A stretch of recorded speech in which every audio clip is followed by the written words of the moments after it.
Hey guys, welcome back to our channel CSC Concepts with Paneeta.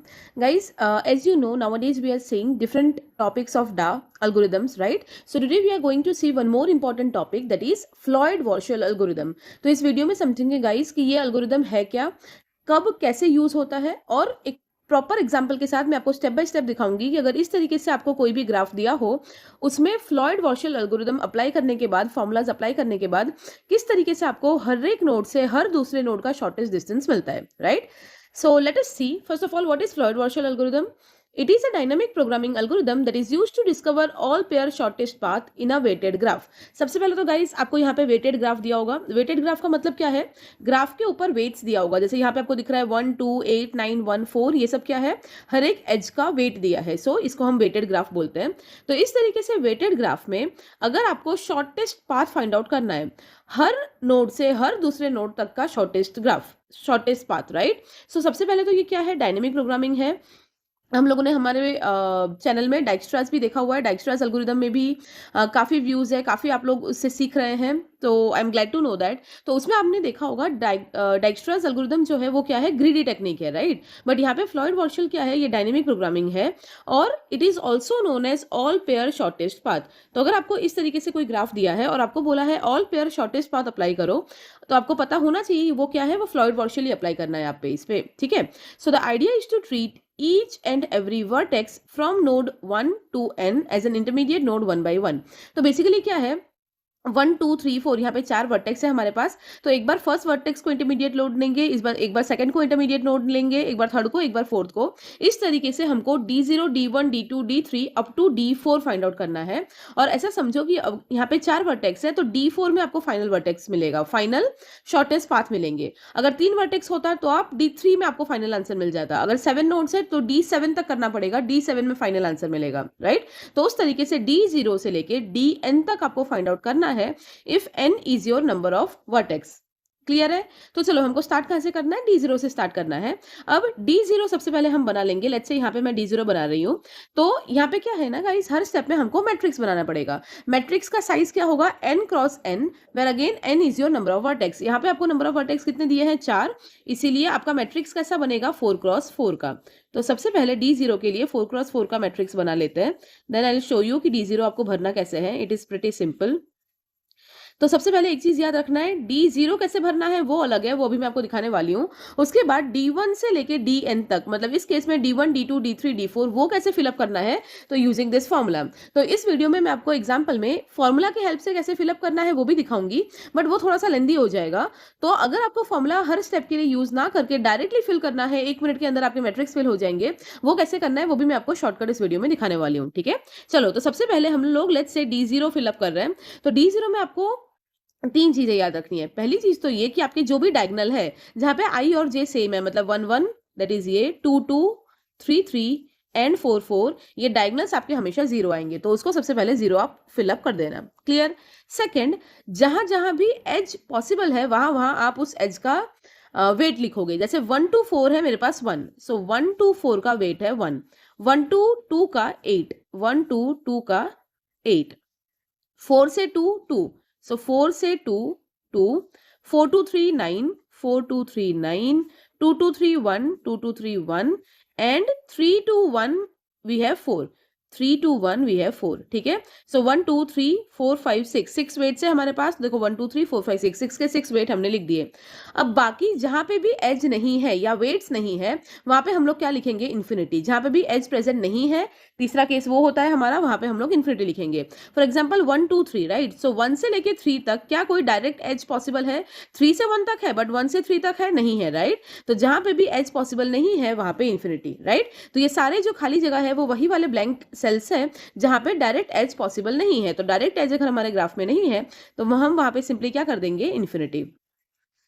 Clear enough? So that is your D0. अब मैंने क्या बोला था guys? D1, D2, D3, D4, ये सारे matrix भरने के लिए आपको ये जो फॉर्मूला है उस फॉर्मूला का यूज करना है. नाउ फॉर एग्जांपल मुझे D1 बनाना है, तो D1 के लिए सबसे पहले लेट्स से D1 हम लोग स्टार्ट करते हैं. D1 के लिए अगेन क्या बनाना पड़ेगा? 4 क्रॉस 4 का मैट्रिक्स. तो चलो 4 क्रॉस 4 का मैट्रिक्स बना लेते हैं. हर बार आपका यहाँ पे 4x4 का ही मैट्रिक्स बनेगा। रीजन क्या है कि आपके पास जो ग्राफ है वो ग्राफ में 4 नोड्स है या 4 वर्टेक्स है, इसलिए 4x4। अब गाइस जब आप लोग D1 के लिए मैट्रिक्स भर रहे हो तब एक चीज याद रखना है कि when you are working for D1, number 1 row and number 1 column will remain as it is. ठीक है, D1 के लिए first row first column as it is रहेगा। तो चलो first row as it is लिख देते हैं, 0 8 infinity 1, 0 8 infinity 1 and first column is 0 infinity 4 infinity. तो गाइस D1 में first row and first column तो सेम रहेगा। उसके अलावा क्या याद रखना है कि सब में डायगोनल्स तो जीरो ही रहेंगे, राइट। तो डायगोनल्स को आप जीरो कर सकते हो। तो अब देखो 1 2 3 एंड 1 2 3 ये 6 फील्ड्स रहे बाकी जिसमें हमको भरना है, राइट। तो ये 6 सेल्स की जो वैल्यूज है वो सबसे पहले चलो देख लेते हैं कि ये फॉर्मूला के हेल्प से कैसे करना है। तो डी ऑफ के मतलब अभी हम किसको फिल कर रहे हैं, D1। सो D1 ऑफ आई जे। अब लेट्स से हमको ये वाला सेल सबसे पहले फिल करना है जो क्या है 2,3, राइट। पहले रो फिर column 2,3 that is equal to what, minimum of, we are just following this formula, right. So देखो तीनों में क्या है, D of K minus one, D of K minus one, D of K minus one. That means क्या, आप जिस भी matrix को भर रहे हो उसके लिए वैल्यूज आपको किसकी चेक करती रहनी पड़ेगी, उसका एक मैट्रिक्स पहले का जो आपने वैल्यूज निकाला है ना वो। दैट मीन्स D1 के वैल्यूज के लिए आपको किसके वैल्यूज की जरूरत पड़ेगी, D0 के वैल्यूज के, right.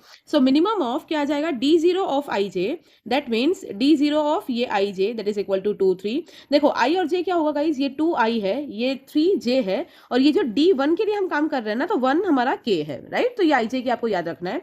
So minimum of D0 of 2 3 comma dk minus 1 ik, that means D0 of ik that is 2,1 plus D0 of kj plus D0 of kj। तो k, j क्या होगा 1,3, राइट। तो quickly एक बस देख लेते हैं कैसे करना है। तो दिस इज इक्वल टू क्या आ जाएगा, मिनिमम ऑफ, चलो D0 ऑफ 2,3। सो D0 में आपको देखना है 2,3, उसकी वैल्यू क्या है 1, और यहाँ पे D0 ऑफ 2,1, 2,1 में क्या है infinity plus 1,3 infinity. Infinity plus anything is always infinity, right guys. तो इधर इन्फिनिटी प्लस इन्फिनिटी है तो आंसर क्या आएगा, इन्फिनिटी। सो एक है 1 और एक है इन्फिनिटी, दोनों में से मिनिमम कौन सा होगा, ऑब्वियसली 1, राइट। तो उसका मतलब क्या है, D1 ऑफ 2,3, इसका आंसर हमको मिला 1। क्लियर। अब देखो गाइस D1 में ही मैं आपको बताती हूँ, ये आपको पता चल गया ये 1 हमने कैसे निकाला। सिमिलरली इस फॉर्मूले के यूज करके, ये फॉर्मूला का यूज करके D0 ऑफ 2,4 3,2 3,4 ये एक करके आप निकाल सकते हो, और इसमें कोई बड़ी बात नहीं है। सिंपली आई जे और के की वैल्यू क्या है वो आपको इस तरीके से समझ जाना है, और उसकी वैल्यूज 1 बाय 1 पुट करके आपको आंसर मिल जाएगा।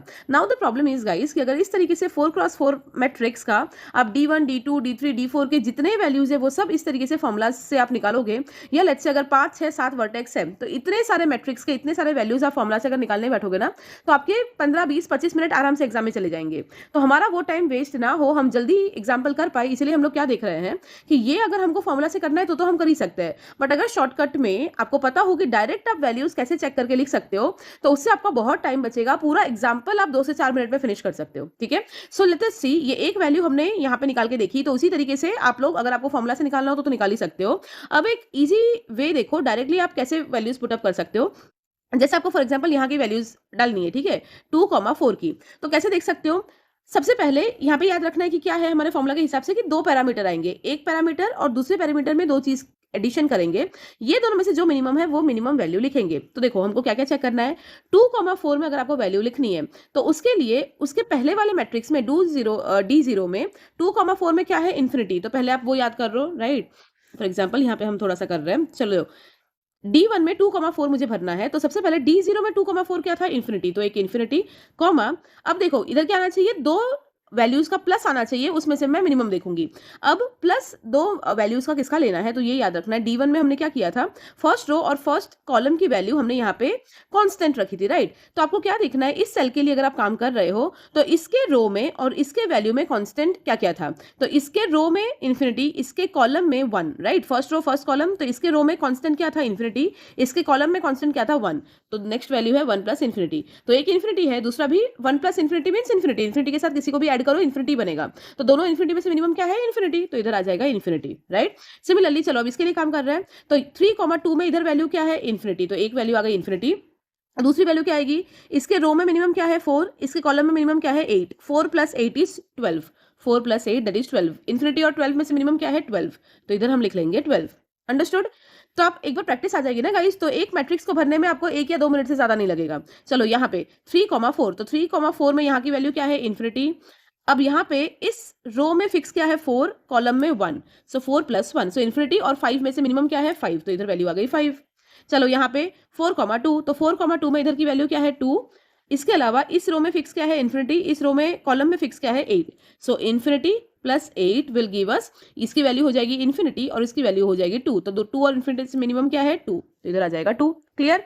अब इस वैल्यू के लिए 4,3, सो 4,3 में इधर की वैल्यू है 9।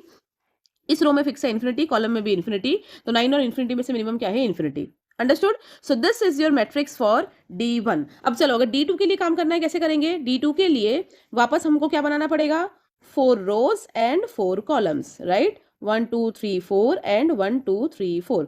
अब लेट्स से मुझे यहाँ पे D2 के लिए काम करना है। D2 के लिए जैसे D1 में हमने फर्स्ट रो और फर्स्ट कॉलम को एज इट इज रख दिया था, D2 में आपको क्या याद रखना है, सेकेंड रो और second column as it is रहेगा। तो चलो second column is 8 0 12 2 and second row is infinity, यहाँ पे देखना है आपको, राइट। D1 में देखना है इन्फिनिटी 0 1 इन्फिनिटी। इतनी वैल्यूज तो सेम आ गई गाइस। डायगनल्स का हमको क्या पता है, डायगनल 0 है। और उसके अलावा अब क्या देखना है, उसके अलावा ये 6 वैल्यूज सिर्फ हमको भरना है। 6 वैल्यूज अगेन कैसे भरेंगे, जिस हिसाब से हमने शॉर्टकट ढूंढा था। चलो इसके लिए कैसे देखेंगे, एक और वैल्यू के लिए मैं बता देती हूँ। इधर के लिए कैसे देखेंगे, 1,3, तो इधर का 1,3 क्या था इन्फिनिटी, तो एक तो वेरिएबल है इन्फिनिटी और दूसरा क्या देखना है, इस रो में क्या फिक्स था, यहाँ पे क्या फिक्स था गाइस, सेकंड रो और सेकंड कॉलम को हमने फिक्स किया है, राइट। तो इस सेल के लिए इस रो में फिक्स वैल्यू क्या थी 8, इस कॉलम में फिक्स वैल्यू क्या है 1। सो 8 + 1 इज 9, तो 9 और इन्फिनिटी में से मिनिमम क्या है 9। क्लियर। तो इसी तरीके के गाइस आपको बिल्कुल इसी तरीके से D2 D3 D4 भरना है। चलो मैं आपको फटाफट वैल्यूज यहाँ पे बता देती हूँ ताकि स्टेप बाय स्टेप आप करके इधर एक बार वेरीफाई कर लो। So guys here are the values. D2 D3 और D4 का फाइनल मैट्रिक्स आपका ऐसे बनेगा। यहाँ पे पूरा स्टेप बाय स्टेप अगर मैं आपको दिखाती तो वीडियो बहुत लंबा हो जाता। तो आई होप आप समझ ही गए होंगे। एग्जाम्पल से आपको ये इक्वेशन से कैसे करना है वो भी मैंने आपको दिखा दिया। शॉर्टकट कैसे करना है D1 और D2 के थोड़े बहुत वैल्यूज से वो भी मैंने आपको दिखा दिया, राइट। तो इस तरीके से एग्जाम में एक दो स्टेप आप देख लेना फॉर्मुला से करके, आप बिकॉज आपको फॉर्मुला भी शो करना पड़ता है जनरली एग्जाम में, तो वो आप शो कर देना। बट बाकी सारे वैल्यूज आप डायरेक्टली फिलअप कर दोगे तो चलेगा and it will save you a lot of time, right. तो D4 में गाइस क्योंकि हमारे पास यहाँ पे 4 वर्टेक्स थे, तो D4 हमारा फाइनल मैट्रिक्स होगा जिसमें आपको सारे फाइनल शॉर्टेस्ट डिस्टेंसेस मिल जाएंगे। What do we mean by that, तो हमारे पास यहाँ पे 4 वर्टेक्स है 1 2 3 4, तो ये 1 2 3 4 रो और 1 2 3 4 कॉलम हमको जो मिला उसका मतलब क्या है गाइस कि हर एक वर्टेक्स से हर दूसरे वर्टेक्स तक पहुंचने के लिए शॉर्टेस्ट डिस्टेंस क्या होगा वो हमको मिल गया। फॉर एग्जांपल आपको अब कुछ भी पूछे 2 से 3 पे अगर पहुंचना है, 2 से 3 पे पहुंचना है तो मिनिमम टाइम क्या लगेगा 1। 4 से 2 पे पहुंचना है मिनिमम टाइम क्या लगेगा 2, राइट। 4 से 2 तक के लिए मिनिमम टाइम इज 2। 1 से 3 तक पहुंचना है, जैसे 1 और 3 के बीच में कोई डायरेक्ट एज नहीं है, तो अगर डायरेक्टली पूछ लिया 1 से 3 तक पहुंचने के लिए मिनिमम टाइम या शॉर्टेस्ट डिस्टेंस क्या लगेगा, सो 1 से 3 तक का you can say it from here 4, पर 3 से 1 तक का अगेन इट इज 4। तो बिकॉज ये डायरेक्टेड है तो अलग भी आ सकता है, 2 से 1 तक का इट इज 5, राइट, बट 1 से 2 तक का इट इज 3। तो वो ग्राफ के हिसाब से जितने पॉसिबल ट्रावर्सल्स है वो सबको वो देखेगा और उस हिसाब से इस मैट्रिक्स में हमको शॉर्टेस्ट पॉसिबल डिस्टेंस हर एक नोड के बीच का मिल जाएगा। Fine. So this is how Floyd Warshall algorithm works and this is how we can do. इसी का अगर आपको कोड करना है तो आपको इस फॉर्मूला के बेसिस पे ही करना होगा, राइट, कि ग्राफ के जो नंबर्स है वेट्स है वो आप लेट्स से मैट्रिक्स के फॉर्म में इनपुट दे दोगे और ये फॉर्मूला आपके लूप के अंदर आएगा, ये हर बार वो कैलकुलेट करके आपको शॉर्टेस्ट डिस्टेंस फाइंड आउट करके देगा। Clear. So this is all about this example. अगर आपको कोई और एग्जाम्पल सॉल्व करना है या यहाँ के किसी सेल की वैल्यू में आपको कंफ्यूजन है कि कैसे आ रहा है, always feel free to ask in the comment section, I will be happy to answer you. Thank you so much.